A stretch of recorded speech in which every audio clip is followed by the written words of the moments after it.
Chris McKee here, Queen's Park, right behind me. Toronto police are currently ticketing and arresting a couple people here protesting the anti-lockdowns, the anti-stay-at-home orders, and we're going to be here talking to a couple different people, just kind of get their opinion of why they're here, what they're against, and what do we got to do to change this. Well, I just think that all the government measures that are being put in place are completely unjustified. They're taking away a lot of our rights and freedoms. There was a guy arrested just now. I don't know the details of what happened, but from what I heard, he just got arrested for just being exercising his right to free speech. And it's really scary the way all this is headed. They say that we're in a pandemic and that it's a very deadly virus, and then they're using it as an excuse to take away all kinds of rights from us. But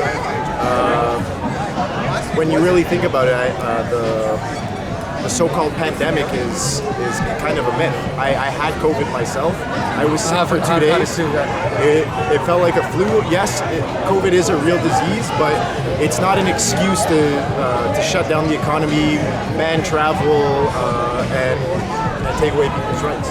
Message to our politicians and medical officials here in Canada of how do we get out of this? I think spreading awareness, right? Like, the problem with a lot of people's mentality is, oh, I'm just one person, what can I do? That's the problem, because you think you're insignificant, that you're one person, you don't have an impact. The moment you stand up for yourself, everyone's gonna follow suit. They're gonna be like, whoa. I also think the way that this guy's thinking aligns with my own thought process. This thing is falling down. This thing is falling down. You better kill me now, because if you don't kill me now, I'll be here again and again and again. And your children will know who you are. I was pretty vocal and pissed about this from the beginning, so I was pretty outspoken. I talked about how guaranteed the government's going to open and close. If you know the playbook of what's going on, if you know the playbook of Russian communism, you know exactly what's going to happen here. But at some point at the beginning of the year, I tried to go quiet. I tried to just say, no, I got to relax about this. I'm hoping I'm wrong. Let's just fucking focus on having a good time in life. But sure enough, here we are again in province-wide lockdown. They've had a year to fix this shit and they still haven't. So that's been my breaking point. So this has been going on for about a year or so. I mean, were you aware from the beginning kind of what was really going on, or what was maybe your breaking point to say, I've had enough of this? I've been pretty mad about it this whole time, but at the same time, I understand the severity of what's going on. I have family who's been affected by COVID. But it comes down to our freedom as tax-paying citizens.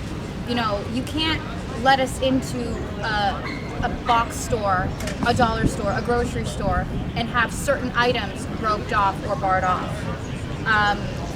That's dictatorship. This isn't Nazi Germany. This is Canada.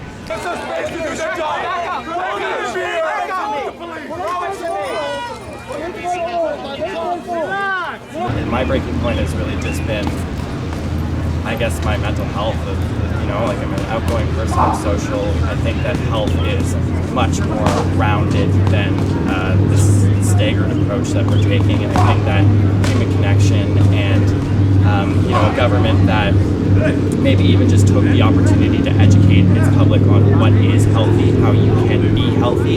If some of our tax dollars can be spent on that would be great, instead of like fear-mongering hate that is used on the radio and TV and everything else like that constantly. So, I can stand by it if at some point our government, our elected officials told us how to be healthy, maybe gave us some programming on the morning news for a healthy meal that was cheap and a workout so that everyone in their families could do it together. Something like that.